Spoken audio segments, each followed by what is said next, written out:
لله وكفى وسلام على حبيبه المصطفى أما بعد فأعوذ بالله من الشيطان الرجيم الرحيم إن الله وملائكته يصلون على النبي يا أيها الذين آمنوا صلوا عليه وسلموا تسليما اللهم صل على سيدنا محمد معدن الجود والكرم وآله وأصحابه الكرام وابنه الكريم وبارك وسلم صلاة دائمة سرمدا أبدا بحمد تعالی وبکرم مصطفیٰ صلی اللہ علیہ وسلم. آج کے 25 پارے مکمل ہو چکے.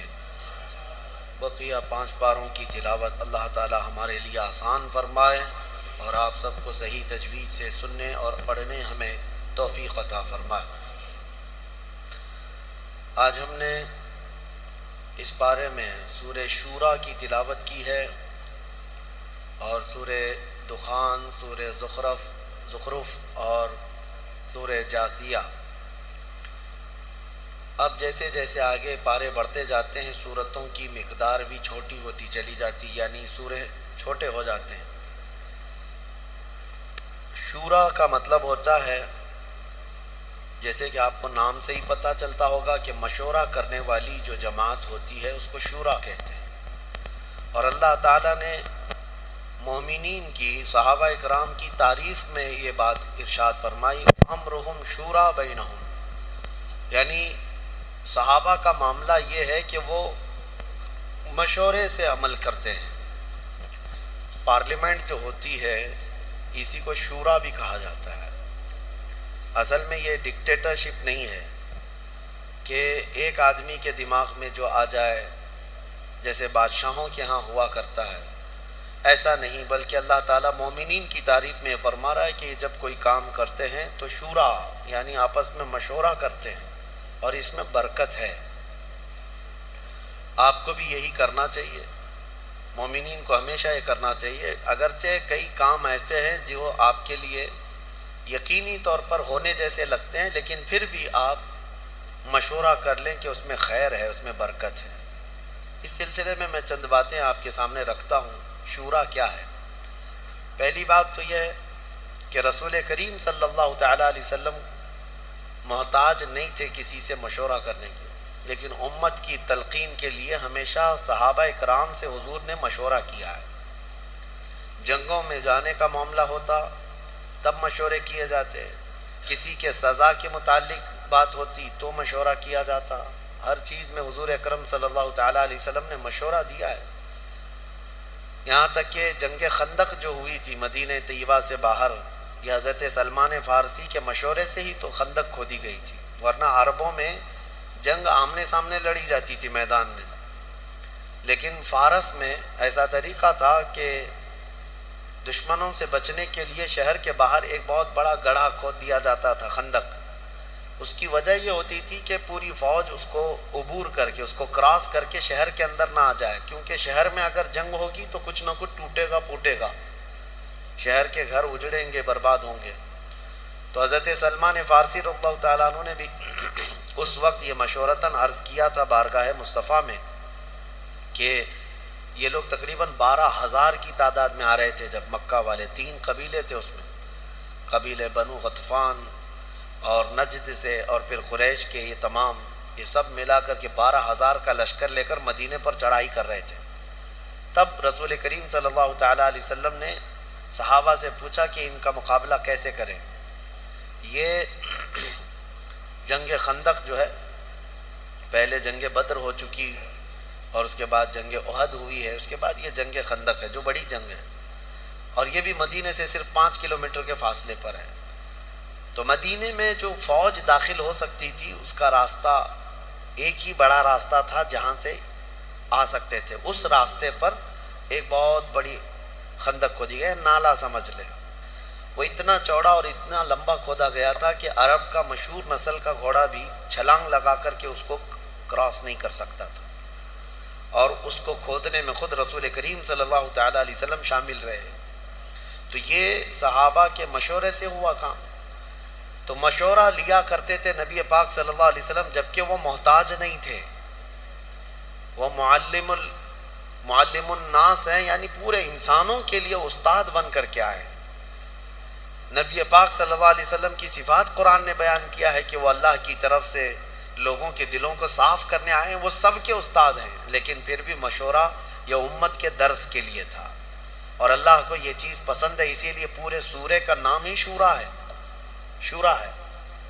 جب کبھی آپ سے بھی کوئی کام اس طرح ہو تو لوگوں کے درمیان اس بات کو رکھیں۔ اچھا، یہ ایک بات یہاں ضروری ہے کہ مشورہ کس سے لینا چاہیے، کس سے نہیں لینا چاہیے، اس کے بھی آداب ہیں۔ جو جس کام کا ایکسپرٹ ہو اس سے مشورہ لیا کرے، یا اس سے اس سلسلے میں تھوڑی بہت شدھ بدھ رکھتا ہو تو اس سلسلے میں مشورہ لیں، یا کوئی عالم دین ہے یا کوئی فقیہ دین ہے جو سمجھ رکھتا ہے قرآن کی اور حدیث کی، اس سے مشورہ لیا جائے۔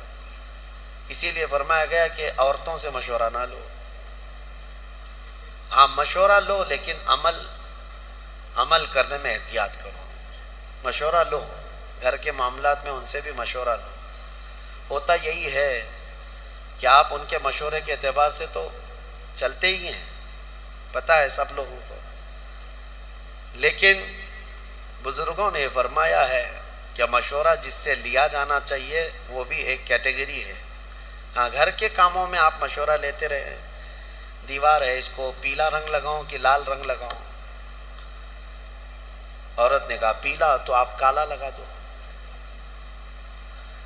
تو مشورہ تو لیتے رہو اور عمل بھی کرتے رہو، لیکن جو اہل خیر حضرات ہیں ان سے مشورہ لینے میں اللہ تعالیٰ کی طرف سے برکت کا نزول ہے۔ 10 لوگ آپ بیٹھے ہیں، آپ کو اچھی طرح سے معلوم ہے کہ کیا کرنا ہے، اس کے باوجود 10 کے درمیان آپ نے ایک معاملہ رکھا کہ میں یہ کرنا چاہتا ہوں یا ہم یہ کرنا چاہتے ہیں۔ بسا اوقات ایسا ہوتا ہے کہ آپ کے ذہن میں کوئی ایسی بات نہیں ہوتی جو اس کو نقصان پہنچانے والی ہے اس کام کو، لیکن اللہ تعالیٰ مشورے کی برکت سے مجلس میں کسی ایک کے ذہن میں وہ علم پیدا فرماتا ہے، کسی ایک کے ذہن میں اللہ تعالیٰ کی طرف سے وہ علم آتا ہے، اور جب اس کا مشورہ ہوتا ہے تو اس پر عمل کرنے میں اللہ تعالیٰ کی طرف سے ہدایت بھی ہوتی ہے۔ اس چیز کی تعریف قرآن پاک میں ہے، مشورہ، شورا۔ صحابہ کرام رضوان اللہ تعالیٰ علیہ مجمعین کے شورا تو بہت مشہور ہیں۔ اس سے پہلے ایسا نظام نہیں تھا، بادشاہوں کا سسٹم تھا، بادشاہ کی مرضی میں جو آیا وہ کرتا۔ آج بھی دیکھیں جہاں بادشاہت ہے، ہمارے ہاں شورا ہے، یعنی اب جیسے انڈیا ہے پارلیمانی نظام جس کو کہتے ہیں، یہاں ایک قانون بھی بنانا ہے، بل پاس کرنے کے لیے بہت پاپڑ بیلنے پڑتے ہیں، میجورٹی دیکھنی پڑتی ہے، دونوں صدن میں پیش کرنا پڑتا ہے، یہاں سے پاس ہو کر کے اوپر جائے، اوپر جا کر کے پھر سب کے درمیان جتنے ممبرس ہیں، جتنے بھی پارلیمنٹ کے ممبر ہیں، وہ لوگوں میں میجورٹی آ جائے تب وہ بل کو پاس کر لیا جاتا ہے، ایک قانون پاس کرنے کے۔ لیکن سعودی میں رات کو قانون بنتا ہے، صبح نافذ ہوتا ہے، پھر اگر اچھا نہیں لگا تو پھر مغرب تک اس کو کینسل کر دیتے ہیں۔ کیوں؟ بادشاہت ہے، نہ کسی پارلیمنٹ میں رکھنا ہے نہ کسی سے پوچھنا ہے۔ ایسے ہی ہوا ہے، 2 دن پہلے کچھ اور قانون تھا، 2 دن بعد اور کچھ قانون ہے، وہاں ڈیلی قانون آتے رہتے ہیں، ڈیلی آتے رہتے ہیں، اور صرف لوگوں کو ویب سائٹ دیکھتے رہنا پڑتا ہے کہ ابھی آج کا کون سا قانون ہے۔ تو یہ بادشاہت کا جو نظام ہے وہاں شورا نہیں ہے، یا شورا ہے تو کچھ ایسے لوگ ان کے اطراف ہوتے ہیں جو اپنی مرضی اور اپنی طبیعت کے حساب سے اس کے دماغ پر چھائے ہوئے ہوتے ہیں۔ عوام یا پھر اہل خیر سے مشورہ لینا تو ان کے ہاں نظام ہے ہی نہیں، بادشاہوں کے ہاں نہیں ہوتا، لیکن صحابہ اکرام رضوان اللہ تعالیٰ علیہ مجمعین کے ہاں ہمیشہ سے رہا ہے۔ حضرت ابو بکر صدیق رضی اللہ تعالیٰ، حضرت عمر فاروق رضی اللہ تعالیٰ، ان کی جلال اور ہیبت کیا تھی حضرت عمر فاروق کی، لیکن اس کے باوجود مسجد نبوی میں کھڑے ہو کر ایک دن ارشاد فرماتے، اے لوگوں، مجھ سے پیشتر جو گزرے یعنی رسول پاک صلی اللہ علیہ وسلم اور حضرت ابو بکر صدیق، وہ دنیا کے سب سے بہترین لوگ تھے، لیکن اب میں اس تخت پر ہوں، اگر میں اپنی مرضی کے مطابق کوئی قانون لاؤں اور وہ خیر کے لیے ہو یا شر کے لیے ہو، جس طرح اپنی مرضی کے مطابق میں کوئی قانون لاؤں تو تم لوگ کیا کرو گے؟ ایک دیہات کے رہنے والے صحابی کھڑے ہوئے، کہا اے امیر المومنین عمر ابن خطاب، ہم دیکھیں گے اگر رسول پاک صلی اللہ تعالیٰ علیہ وسلم کے قانون کے موافق ہے تو ہم گردن جھکا کر آپ کے پیچھے چلیں، اور اگر آپ کا کام رسول پاک صلی اللہ تعالیٰ علیہ وسلم کی حدیثوں سے ٹکراتا ہے یا آپ کا راستہ الگ ہو جاتا ہے تو پھر ہماری تلوار ہوگی، پھر آپ کی گردن ہوگی۔ یہ بھرے مجمع میں کوئی مشورہ لے گا اس طرح سے؟ آپ کیا کریں گے، آپ کیا کریں گے؟ حضرت عمر فاروق رضی اللہ تعالیٰ عنہ نے یہ نہیں فرمایا کہ کیا گستاخی کر رہا ہے، بلکہ فرمایا جب تک اس امت میں ایسے لوگ ہوں گے امت کا نظام صحیح سلامت رہے گا، کوئی درہم برہم نہیں ہوگا۔ شخصیت پرستی بھی نہیں ہونی چاہیے، اپنے آپ کو بھی رکھو تنقید کے نشانے پر کہ لوگ تمہیں صحیح کر سکیں۔ بہرحال اس بارے میں ہم نے ایک آیت اور پڑھی ہے، من کان یرید حرث الآخرۃ نزد لہ فی حرث، آخرت کی کھیتی چاہتا ہے ہم اس کو، من کان یرید حرث الدنیا نؤتیہ منہا، جو ہم سے دنیا کی کھیتی چاہتا ہے ہم اس کو دے دیں گے، ومن کان یرید حرث الآخرۃ نزد لہ فی حرثہ، اور جو ہم سے آخرت کی کھیتی مانگتا ہے ہم اس کی کھیتی میں بہت اضافہ کر کے دیں گے، دنیا بھی دیں گے اور آخرت بھی دیں گے۔ اور دنیا والے کو وما لہ فی الآخرۃ من نصیب، آخرت میں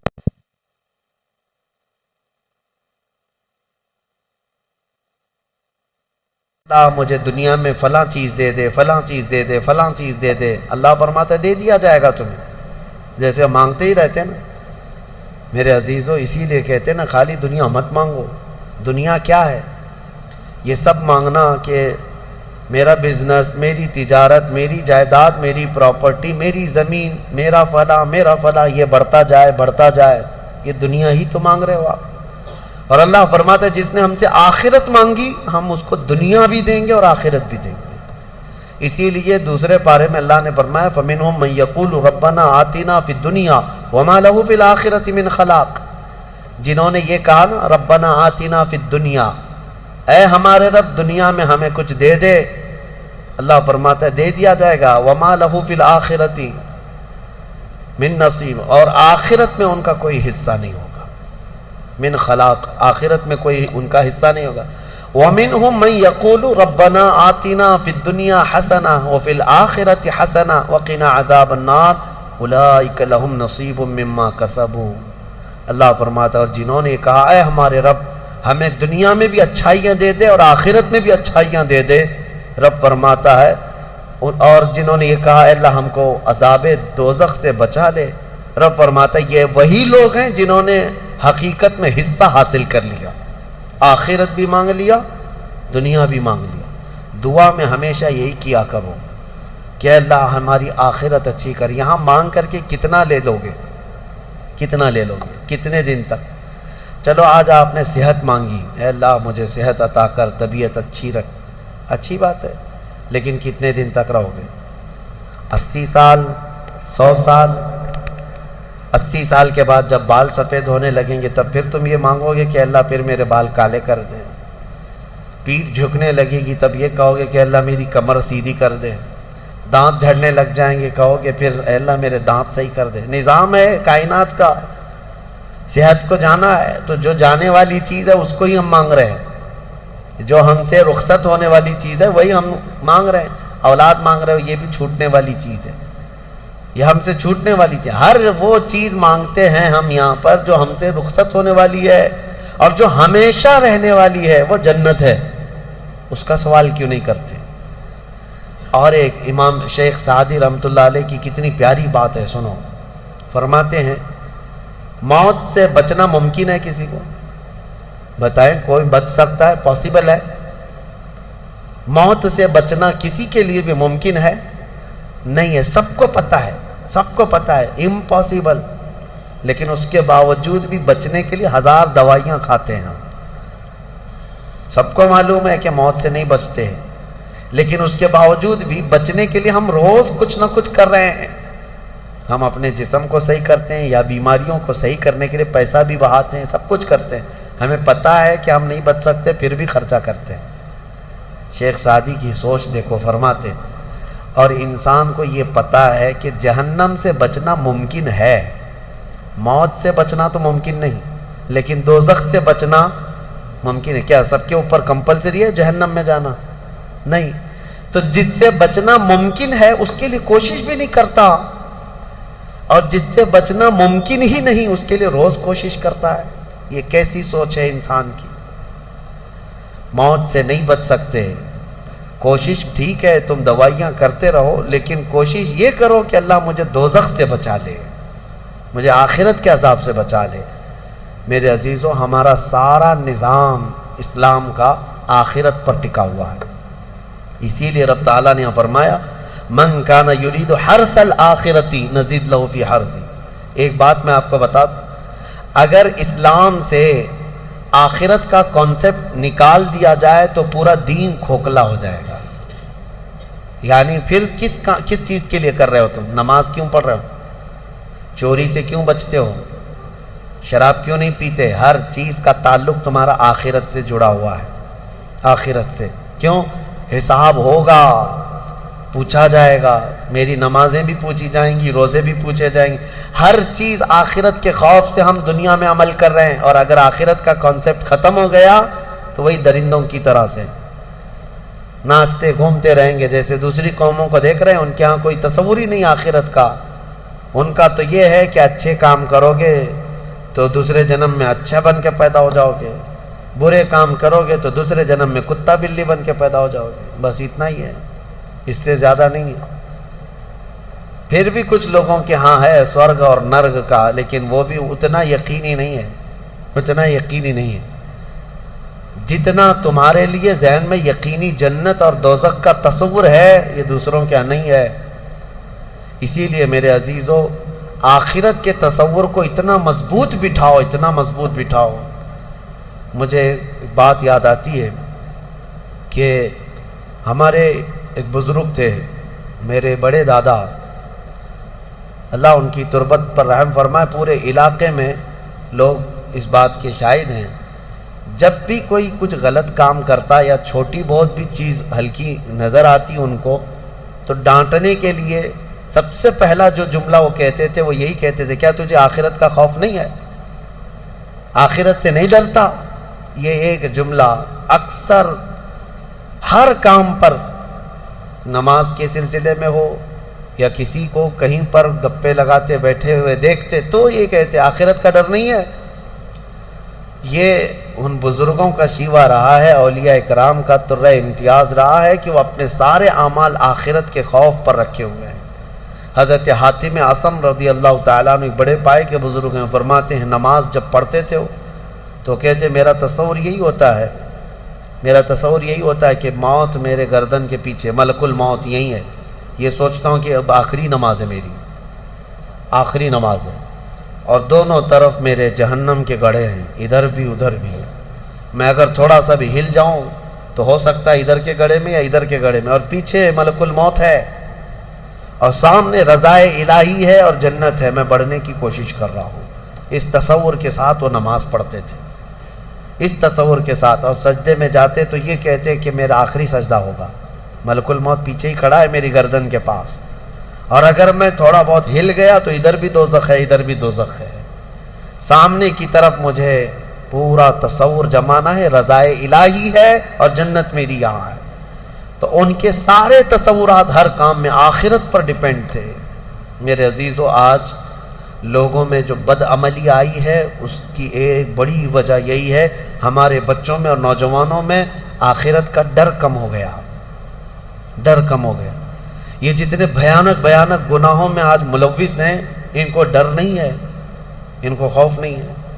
میں ایک بات بتاتا ہوں، پچھلے زمانے کی ایک بات ہے کہ ایک پرہیزگار شخص تھے، متقی تھے بنی اسرائیل میں، ایک خاتون جو فحش کاموں میں ملوث رہتی تھی، طوائف تھی یا جیسی بھی، وہ آئی اس عابد کے پاس، یہ پرہیزگار شخص تھا۔ یہ جب آئی تو کہا کہ رات گزارنے کے لیے میرے پاس کوئی ٹھکانہ نہیں ہے، باہر ٹھنڈی اور بارش ہے، مجھے تھوڑی سی جگہ دے دو۔ اس عابد نے رحم کھا کر اپنے گھر میں عورتوں کے رونے پر کبھی شیطان داخل ہو جاتا ہے، مدد کے لیے عورت رونا دھونا جب کرتی ہے تو اچھے اچھوں کا ایمان ختم ہو جاتا ہے۔ وہ عورت رونے لگی کہ میرا خود کوئی سہارا نہیں، بارش میں بھیگ جاؤں گی، میں تڑپ تڑپ کے ختم ہو جاؤں گا۔ اس عابد شب زندہ دار اس نے اپنے خانقاہ میں جگہ دے دیا۔ جب رات ہو گئی تو وہ عورت آئی اس کے سامنے آئی اور اوریانیت کے ساتھ عجیب و غریب حرکتیں کر کے اس کو گناہ پر ابھارنے لگی۔ وہ عابد تنہا تھا، وہ قریب آیا، اس کے بعد پوچھا کیا چاہتی ہے؟ کہا چل کوئی نہیں ہے، رات میں کوئی نہیں ہے، ہم لوگ اپنے جسموں کی سکون حاصل کر لیں۔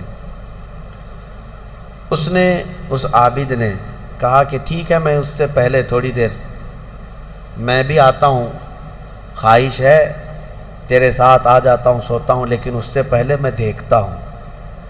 اس نے کیا کیا، گھر میں جو چراغ جل رہا تھا، بہت اس وقت مشعل جلائے جاتے تھے، کرنٹ تو نہیں، لائٹ نہیں، مشعل جو جلائے جاتے تھے، اس نے وہ مشعل کو قریب کیا، پہلے اس میں اپنی انگلی لگایا تو چمڑی جل گئی، ہاتھ جھٹکنے لگا۔ وہ خاتون تیار کھڑی تھی، پوچھنے لگی کہ کیا کر رہا ہے؟ کہا رک جا، دیکھ رہا ہوں۔ تھوڑی دیر کے بعد دوسری انگلی آگ میں لگایا، چمڑی جل گئی۔ پھر اس کے بعد وہ اسی طرح جلاتا رہا انگلی کو۔ اس خاتون نے پوچھا کہ کیا کر رہے ہو تم؟ اس عابد نے کہا میں دیکھ رہا ہوں، اس آگ کو میں برداشت کر سکتا ہوں تو پھر ٹھیک ہے، میں یہاں مزے بھی کر لوں گا، اس لیے کہ جہنم کی آگ اس سے 70 گنا زیادہ تیز ہے، میں نے سنا ہے۔ دیکھ رہا ہوں کہ یہاں کی آگ میں برداشت کر پاتا ہوں۔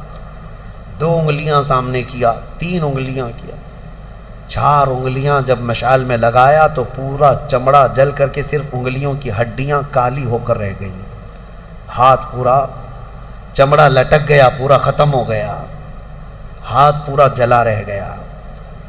وہ عورت چیخ مارنے لگ گئی کہ کیا کر رہا ہے، چمڑے کے جلنے کی بو آنے لگ گئی۔ اسی اثنا میں وہ عورت چیخ مار کر کے باہر نکلتی ہے کہ بچاؤ مجھے، بچاؤ، یہ پاگل ہو گیا، پاگل ہو گیا۔ بادشاہ کی پولیس وہاں سے گزر رہی تھی، آئی اور اس نے پوچھا کہ کیا ہوا ہے؟ کہا کہ اس عابد نے میری عزت پر حملہ کر دیا۔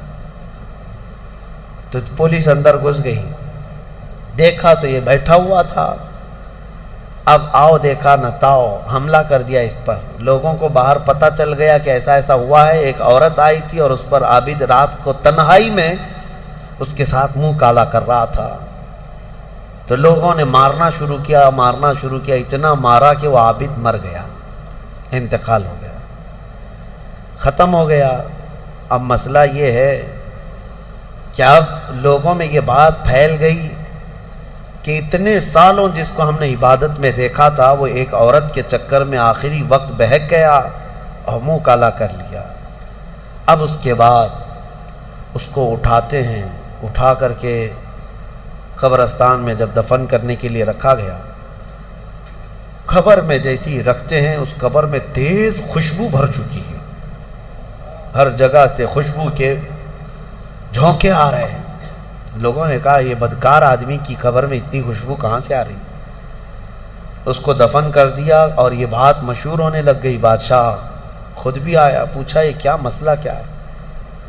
تو لوگوں کو جب یہ بات سمجھ میں نہیں آئی تو علماء کو بلایا گیا اور پوچھا گیا کہ کیا مسئلہ ہے؟ کہا گیا کہ یہ بدکار نہیں ہو سکتا، یہ اللہ کی رضا میں انتقال کیا ہے۔ اس خاتون کو پکڑ کر لایا گیا، پوچھا گیا کہ کیا کیا معاملہ ہوا تھا، سچ بتا۔ اس عورت نے بتایا کہ اس کا کوئی مسئلہ نہیں تھا، یہ ڈرتا رہا اللہ سے اور آخرت سے ڈرتا رہا، اور رات میں یہ بیٹھ کر کے اپنی انگلیاں جلا لیا تھا، اور یہ کہتا تھا کہ میں دیکھتا ہوں دنیا کی آگ سے میں برداشت کر پاتا ہوں تو ٹھیک ہے میں تیرے ساتھ مزہ کروں گا، نہیں تو پھر آخرت کا عذاب اس سے بھی بڑا سخت ہے۔ وہ یہ کہتا رہا اور میں بھاگ کر گئی، اتنے میں لوگ آئے اور اس کو مار دیے۔ بادشاہ نے پوچھا کہ دیکھو اس کو پھر سے نکالو، نکالا گیا۔ اس خاتون کے بتائے ہوئے اعتبار سے جب دیکھا گیا تو اس کا ہاتھ جلا ہوا ویسے ہی موجود تھا، جلا ہوا ہاتھ ویسے ہی موجود تھا جیسے اس عورت نے واقعہ سنایا تھا۔ پھر لوگوں نے بہت توبہ کی کہ اس کو مارنے کا کیا گناہ تھا، اس کا جرم تھا، لیکن بہرحال وہ شہید تھا۔ اس حکایت کو نقل کر کے فرماتے ہیں صاحب حکایت کہ یہ وہ لوگ تھے جن کا ہر کام آخرت سے جڑا ہوا تھا، وہ ایک حرکت بھی کچھ ان کو دنیا میں ڈگمگ نہیں کرتی، ان کے پاؤں کو نہیں پھسلا پاتی۔ کیوں؟ وہ ڈرتے اس بات سے تھے کہ آخرت میں کیا ہوگا، آخرت میں کیا ہوگا۔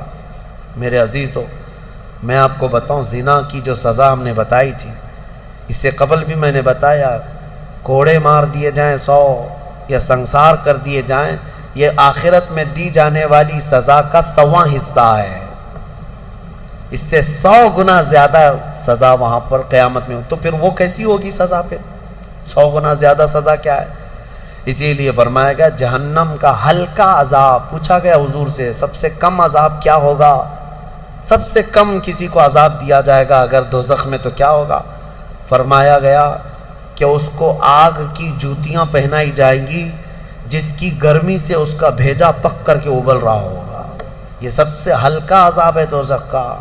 پھر جہاں اللہ نے عذاب علیم کہا، عذاب عظیم کہا، عذاب مہین کہا، دردناک عذاب، بڑا عذاب، ذلت والا عذاب، تو پھر وہ کیسا ہوگا؟ بہرحال خلاصہ کلام میرا یہ ہے، آج ہم نے تلاوت میں یہی پایا کہ اے لوگو تم آخرت کے تصور پہ جیتے رہو، دنیا فانی ہے، دنیا فانی ہے، حساب کا ایک دن آئے گا۔ فَمَن يَعْمَلْ مِثْقَالَ ذَرَّةٍ خَيْرًا يَرَهُ وَمَن يَعْمَلْ مِثْقَالَ ذَرَّةٍ شَرًّا يَرَهُ۔ اللہ فرماتا ہے جس نے رائی کے دانے کے برابر نیکی کی وہ بھی دیکھے گا قیامت کے دن، اور جس نے رائی کے دانے کے برابر برائی کی وہ بھی قیامت کے دن دیکھے گا۔ آخرت آخرت آخرت، اپنے بچوں میں بھی ڈر اسی بات کا ڈالو کہ اللہ کریم کے ہاں حساب ہونا ہے، اللہ کے ہاں حساب ہونا ہے۔ آپ کو بتائیں وہ صحابی رسول جو گھر فجر کی نماز دوڑ کر کے چلے جاتے تھے، حضور کے پیچھے نماز پڑھتے تھے، کیوں؟ صحابہ اکرام نے ان کی شکایت کی تھی کہ یا رسول اللہ یہ نماز پڑھ کے اتنی تیزی سے بھاگ جاتے۔ حضور نے ان سے کہا پوچھو، ایک دن پکڑو۔ ایک دن انہیں روک لیا گیا، پوچھا گیا کیوں اتنی جلدی چلے جاتے ہو؟ انہوں نے کہا میرے پڑوسی میں، میرا پڑوسی ایک یہودی ہے، اس کے آنگن میں کھجور کا ایک درخت ہے اور اس کی شاخیں میرے آنگن میں بھی آئی ہیں، پکی کھجوریں صبح صبح گر جاتی ہیں آنگن میں، میرے بچے اٹھ جائیں تو کہیں وہ کھجوریں اٹھا کر کھا نہ لیں، اس لیے میں جلدی چلا جاتا ہوں کہ وہ کھجوریں جمع کر کے میں اپنے پڑوسی کو دے دوں۔ یہ آخرت کا ڈر ہے، یہ آخرت کا خوف ہے۔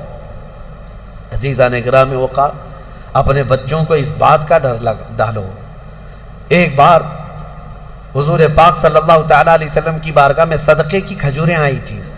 حضرت امام حسن اور امام حسین چھوٹے تھے، بہت بچپنا تھا، کھجوریں اٹھا کر کے وہ بچے کھا رہے تھے، نواسا رسول اللہ کے نواسے، کل کائنات جن کے قدموں میں۔ لیکن نبی پاک صلی اللہ تعالیٰ علیہ وسلم جلدی سے تشریف لائے، صدقہ آل محمد کے لیے حرام ہے۔ انگلی حلق میں ڈال کر کے میرے آقا نے پورا نکال دیا، کہا کخ کخ، کھانسو اور کھانس کھانس کر کے نکال لو۔ حدیث پاک کے الفاظ ہیں۔ حضرت حسنین کریمین کے حلق میں سے حضور صلی اللہ علیہ وسلم نے آخری ذرہ تک نکالا کہ تمہارے حلق میں کوئی حرام چیز نہیں جائے۔ آخرت کا ڈر تھا یہ آخرت کا خوف ہے۔ جو چاہے چبا لے، جو چاہے بھر لے۔ اپنے بچوں کی تربیت بھی اسی انداز سے کرو کہ اللہ کے ہاں حساب ہونا ہے، اللہ کے ہاں حساب ہونا ہے۔ بچپن میں جتنا تم آخرت کا تصور اپنے بچوں میں ڈالتے جاؤ گے، جوانی میں یہ اللہ کا خوف ایسے ہی رکھیں گے۔ الحمدللہ آج مجھے فخر ہوتا ہے، کچھ نوجوان آتے ہیں اس بات کا سوال کرتے بھی ہیں کہ ان کی نوکری میں فلاں چیز ہوتی ہے، یہ میرے لیے حلال ہے یا نہیں، ورنہ آج کے اس پرفتن دور میں کون پوچھنے والا ہے؟ کون پوچھتا ہے؟ کیا ہمارے ڈیوٹی ایسی، ہماری جاب ایسی ہے، ہمیں بتائیں کہ یہ حلال کام کر رہا ہوں یا حرام کام کر رہا ہوں۔ اگر انہیں لگتا ہے شبہ ہے تو وہ نوکریاں بھی چھوڑ دیتے ہیں، نوکریاں بھی چھوڑ دیتے ہیں۔ ایسے بہت سارے نوجوان الحمدللہ۔ یہ ہوتا ہے آخرت کا خوف جب سوار ہو جائے ذہن میں تو اسے خود بخود یہ فکر ہی سیدھا کر دیتی ہے، کسی اور کی تقریر کی بھی ضرورت نہیں۔ آخرت کا خوف جب ذہن میں آ جائے تو اس کو خود بخود یہ چیز صحیح کر دیتی ہے۔ مجھے یاد ہے بہت چھوٹی عمر ہوگی میری، اسکول جب جاتے پہلی جماعت میں بھی نہیں، چھوٹی سی جماعت میں، نمازوں کی پابندی کا الحمدللہ ہمارے گھر میں بڑا اہتمام تھا۔ میرے والد گرامی عالم دین، بڑے نمازوں کی پابندی کا بہت سختی سے اہتمام کرتے۔ شام کے وقت اسکول چھوٹتی اور آ جاتے تھے تو عصر کی نماز نہیں پڑھی تھی، تو اس وقت جو ذہن میں بات ڈالی گئی تھی، فرمایا میرے والد نے کہا تھا کہ تمہیں پتہ ہے ایک نماز چھوڑنے کا جو عذاب ہے، اس نماز کا جتنی دیر تک ٹائم ہوتا ہے قبر میں فرشتے اتنی دیر تک اسے سزا دیتے رہتے ہیں۔ اس نماز کا ٹائم جتنی دیر تک ہوگا اتنی دیر تک فرشتے اسے قبر میں عذاب دیتے رہتے ہیں، سخت ترین عذاب دیتے ہیں۔ آج عمر کے اس حصے میں آ کر کے بھی وہ بات پتھر کی لکیر کی طرح بیٹھی ہوئی ہے۔ نمازوں کا وقت آتا ہے تو یہی ڈر لگتا ہے، عشاء اگر چھوٹ جا رہی ہے تو عشاء کا تو لمبا ٹائم ہے، مرنے کے بعد قبر میں اگر عشاء کا پورا ٹائم قبر میں فرشتے عذاب دینے لگ جائیں کون برداشت کرے گا؟ اسی لیے چاہے سفر میں جائیں، چاہے تھکے ہوئے آئیں، کیسے بھی آئیں، لیکن عشاء پڑھ لیتے ہیں۔ وہ ڈر ہے آخرت کا۔ یہ کیسے آتا ہے؟ والدین اپنے بچوں میں یہ چیز منتقل کریں، آپ اس کو ہلکا نہ سمجھیں۔ بچوں کے ذہن میں جو بات ڈالی جاتی ہے وہ بڑھاپے تک رہتی ہے۔ اگر آپ صحیح تربیت کے ساتھ کسی کو بڑا کرنا چاہتے ہیں تو سب سے بڑی چیز ہے آخرت کا ڈر، آخرت کا ڈر۔ اللہ کریم ہم سب کو آخرت کے خوف سے اچھے اعمال کرنے کی توفیق عطا فرمائے۔ مولا کریم قرآن عظیم کی آیات بینات اور اس کی تفسیر پر عمل کی توفیق عطا فرمائے۔ وآخر دعوانا الحمدللہ رب العالمین۔ السلام علیکم۔